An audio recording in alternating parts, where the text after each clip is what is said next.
Alam mo ba, ang babae parang abstract art. Hindi siya madaling basahin, hindi mo agad makikita ang buong kwento sa isang tingin lang. Parang may mga lihim na nakatago sa bawat kulay, bawat linya, at bawat hugis na bumubuo sa kanya. Hindi mo agad maintindihan, minsan parang magulo, minsan parang walang pattern. Pero, at ito ang importante, maganda pa rin. May kakaibang charm ang pagiging unpredictable, at minsan, doon mo mas lalo siyang na-enjoy.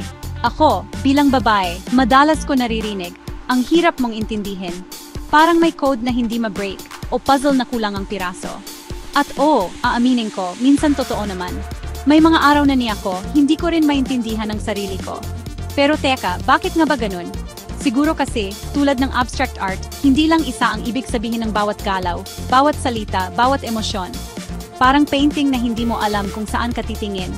Pero hindi mo rin maiwasang humanga. Kahit hindi mo maintindihan lahat, ramdam mo pa rin ang ganda at lalim. Lahat tayo may kanya-kanyang kulay. May mga araw na parang fiesta, makulay, masaya, puno ng energy. May araw na sobrang saya, parang bright pink. Yung tipong kahit anong problema, kayang lampasan dahil sa tawa at kwento. May araw namang tahimik lang, parang soft blue. Gusto mo lang magpahinga, magmuni-muni, at damhin ang katahimikan. Minsan nag-away-away ang emotions, parang splatter ng paint sa canvas. May halong lungkot, saya, inis, at kilig. Sabay-sabay, minsan sabog pero totoo. Pero kahit magulo, may beauty pa rin sa bawat stroke. Sa gitna ng gulo, may kwento, may aral, at may pag-asa. Kung lalaki ka, minsan siguro napapakamot ka na lang ng ulo. Ano ba talaga? Best. Parang gusto mong sumuko, pero curious ka pa rin. Pero pasensyahan mo na, nature na yan ng babae. Hindi naman namin sinasadya, minsan talagang complicated lang ang wiring namin. Hindi mo kailangang lutasin lahat ng puzzle. Hindi mo kailangang maintindihan lahat ng detay para ma-appreciate ang kabuuan. Minsan, kailangan mo lang pahalagahan yung art na nasa harap mo. Tanggapin mo na lang na may mga bagay na hindi mo kailangang intindihin. Basta mahalaga, nariyan ka. Babae ako, at proud ako sa pagiging abstract ko. Proud ako na hindi ako madaling basahin, kasi ibig sabihin nun may depth ako. Kasi ibig sabihin nun, maraming layers, maraming depth, at hindi boring. May mystery, may surprises.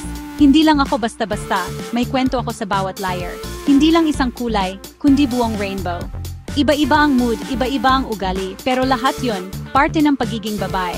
Kung iniisip mo na mahirap kaming intindihin, isipin mo na lang, masarap kaming mahalin. Kasi sa bawat gulo, may lambing, may saya, at may pagmamahal na totoo. Kailangan lang ng konting patience, appreciation, at syempre, pagmamahal. Hindi mo kailangang maging expert sa art para magustuhan ito. Kailangan mo lang ng bukas na puso. So sa mga lalaki dyan, huwag kayong bibitaw agad kung parang magulo. Minsan, sa gulo, doon mo makikita ang tunay na halaga ng isang tao.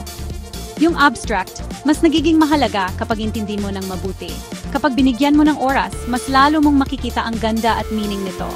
At sa mga babaeng katulad ko, huwag kayong matakot na maging magulo. Huwag kayong matakot na ipakita ang tunay na kulay ninyo. Kasi sa dulo, dun lumalabas ang tunay na ganda. Yung hindi pilit, hindi fake, kundi totoo at makulay.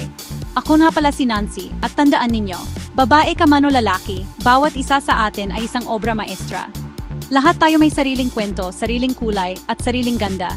Hindi kailangan ng perfect lines at shapes para maging maganda.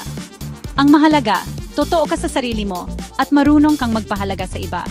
Thanks for watching. Kung nakarelate ka, like and subscribe na. Sama-sama tayong magkwento at magkulay ng buhay. See you sa susunod na kwento. Nancy Polanco's Vlogs.